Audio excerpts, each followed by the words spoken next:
السلام علیکم۔ خواتین کے ایک سرکاری کالج میں انگلش کا پیریڈ تھا کہ ایک طالبہ زور زور سے رونے لگی۔ ٹیچر نے پڑھانا چھوڑا، جلدی سے اس کے پاس جا پہنچی، بڑی نرمی سے دریافت کیا، کیا بات ہے بیٹی، کیوں رو رہی ہو؟ اس نے سسکیاں لے کر جواب دیا، میرے فیس کے پیسے چوری ہو گئے ہیں، بیگ میں رکھے تھے کسی نے نکال لیے ہیں۔ ٹیچر نے ایک لڑکی کو اشارہ کرتے ہوئے کہا، کمرے کے دروازے بند کر دو، کوئی باہر نہ جائے، سب کی تلاشی ہوگی۔ ٹیچر نے سامنے کی 3 رو سے طالبات کی خود تلاشی لی اور پھر انہیں پوری کلاس کی طالبات کی جیبیں چیک کرنے اور بستوں کی تلاشی کی ہدایت کر دی، مگر اس کے باوجود کسی لڑکی سے کچھ برآمد نہ ہوا۔ ٹیچر صاحبہ نے تمام لڑکیوں سے کہا کہ باری باری مجھ سے گلے ملو، مگر آنکھیں بند ہوں۔ شاید اس طریقے سے وہ لڑکیوں کے دل کی گھبراہٹ چیک کرنا چاہ رہی تھی، مگر پھر بھی کوئی فائدہ نہ ہوا۔ کچھ دیر بعد 2 لڑکیوں کی تکرار سے اچانک کلاس ایک بار پھر شور سے گونج اٹھی۔ ٹیچر اپنی کرسی سے اٹھتے ہوئے بولی، کیا بات ہے، کیوں جھگڑا ہو رہا ہے؟ مس تلاشی لینے والی طالبہ بولی، کوثر اپنے بیگ کی تلاشی نہیں لینے دے رہی۔ ٹیچر وہیں تڑک سے بولی، پیسے بھی اسی نے چرائے ہوں گے۔ کوثر تڑپ کر بولی، نہیں مس، میں چور نہیں ہوں، چور نہیں ہو تو پھر بیگ کی تلاشی لینے دو۔ طالبہ بولی، نہیں۔ کوثر نے کتابوں کے بیگ کو سختی سے اپنے سینے کے ساتھ لگا لیا، نہیں، میں تلاشی نہیں دوں گی۔ ٹیچر آگے بڑھی، اس نے کوثر سے بیگ چھیننے کی کوشش کی لیکن وہ کامیاب نہ ہو سکی۔ اسے غصہ آ گیا۔ ٹیچر نے کوثر کے منہ پر تھپڑ دے مارا اور زور زور سے رونے لگی۔ ٹیچر نے دوسرا تھپڑ کوثر کو مارنے کے لیے ہاتھ اٹھایا ہی تھا کہ ایک بارعب آواز گونجی، ٹھہرو۔ ٹیچر نے پیچھے مڑ کر دیکھا تو وہ پرنسپل تھی۔ نہ جانے کب کسی نے انہیں خبر کر دی تھی۔ انہوں نے کوثر اور ٹیچر کو اپنے دفتر میں آنے کی ہدایت کی اور واپس لوٹ گئیں۔ پرنسپل نے پوچھا، اب بتائیے کیا معاملہ ہے؟ ٹیچر نے تمام ماجرا کہہ سنایا۔ پرنسپل نے طالبہ سے بڑی نرمی سے پوچھا، تم نے پیسے چرائے؟ نہیں۔ کوثر نے نفی میں سر ہلا دیا۔ کوثر کی آنکھوں میں آنسو بھر آئے تھے۔ بالفرض مان بھی لیا جائے، پرنسپل متانت سے بولیں، جب تمام طالبات اپنی اپنی تلاشی دے رہی تھی تم نے انکار کیوں کیا؟ کوثر خاموشی سے میڈم کو تکنے لگی۔ اس آنکھوں سے 2 موٹے موٹے آنسو نکل کر اس کے چہرے پر پھیل گئے۔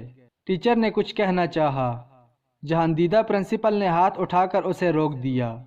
پرنسپل کا دل طالبہ کا چہرہ دیکھ کر اسے چور ماننے پر آمادہ نہ تھا، پھر اس نے تلاشی دینے کے بجائے تماشا بننا گوارا کیوں کیا؟ اس میں کیا راز ہے؟ پرنسپل سوچنے لگی اور پھر کچھ سوچ کر پرنسپل نے ٹیچر کو کلاس میں جانے کا کہہ دیا۔ پرنسپل نے بڑی محبت سے کوثر کو اپنے سامنے والی نشست پر بٹھا کر پھر بولی، اپنا بیگ مجھے دو۔ کوثر نے خاموشی سے اپنا بیگ ان کے حوالے کر دیا۔ یہ ہاتھ سے بنا ہوا سادہ سا بیگ تھا جس پر کچھ سٹیکر بھی لگے ہوئے تھے۔ پرنسپل نے کوثر کی طرف ایک نظر دیکھا اور بیگ کھول کر بیگ کی چیزیں میز پر نکال کر رکھنا شروع کیں۔ کتابوں اور کاپیوں کے ساتھ ایک کالے رنگ کا شاپر بیگ بھی باہر نکل آیا۔ باقی بیگ میں کچھ نہیں تھا۔ پرنسپل نے سوالیہ نظروں سے کوثر کی طرف دیکھا۔ کوثر کو یوں لگا جیسے اس کا دل سینے سے باہر نکل آیا ہو۔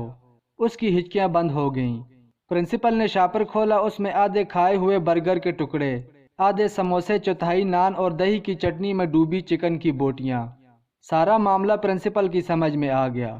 اس کی آنکھیں دھندلا گئیں۔ وہ کانپتے وجود کے ساتھ اٹھی، روتی ہوئی کوثر کو گلے لگا کر خود بھی رونے لگ گئی۔ کوثر نے پرنسپل کو بتایا، میں گھر میں سب سے بڑی ہوں، 3 بہن بھائی مجھ سے چھوٹے ہیں۔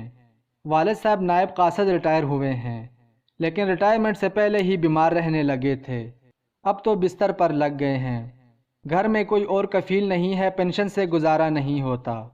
امی پاس کے 2 گھروں میں کام کرتی ہیں، کھانا اتنا نہیں ہوتا کہ روزانہ پیٹ بھر کر کھایا جائے، ہم اکثر بھوکے سوتے تھے۔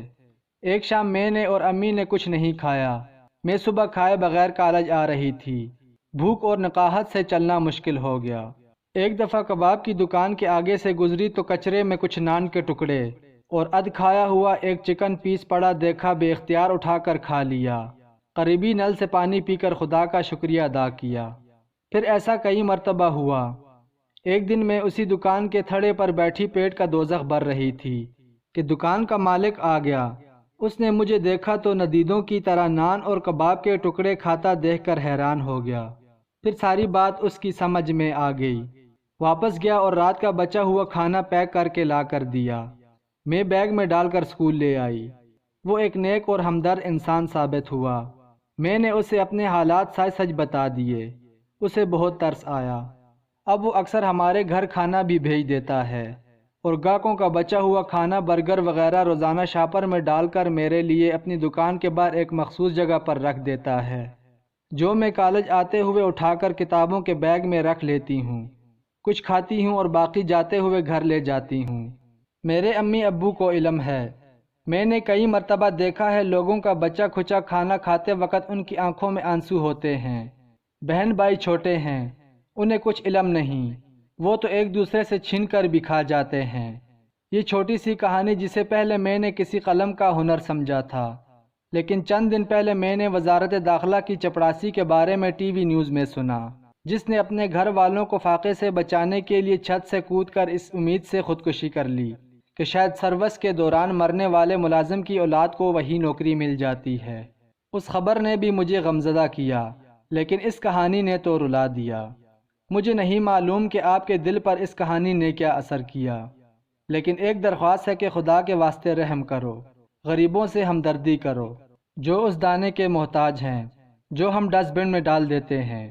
ہم کتنے افراد کا رزق جو اللہ نے ان کے لیے پیدا کیا ہے، پیسے کے بل پر ذخیرہ کر کے اور کھانے کی صورت میں ضائع کر دیتے ہیں۔ پھر سوچتے ہیں کہ اگر اللہ نے ہر جاندار کے رزق کی ذمہ داری اپنے اوپر فرض کی ہے تو لوگ بھوکے کیوں مرتے ہیں؟ ان لوگوں کی بھوک کا ذمہ دار میں ہوں، آپ ہیں اور ہم سب ہیں۔ یقیناً ہم میں سے کسی نے کبھی نہیں سوچا ہوگا کہ ہم روزانہ کتنا کھانا ضائع کرتے ہیں۔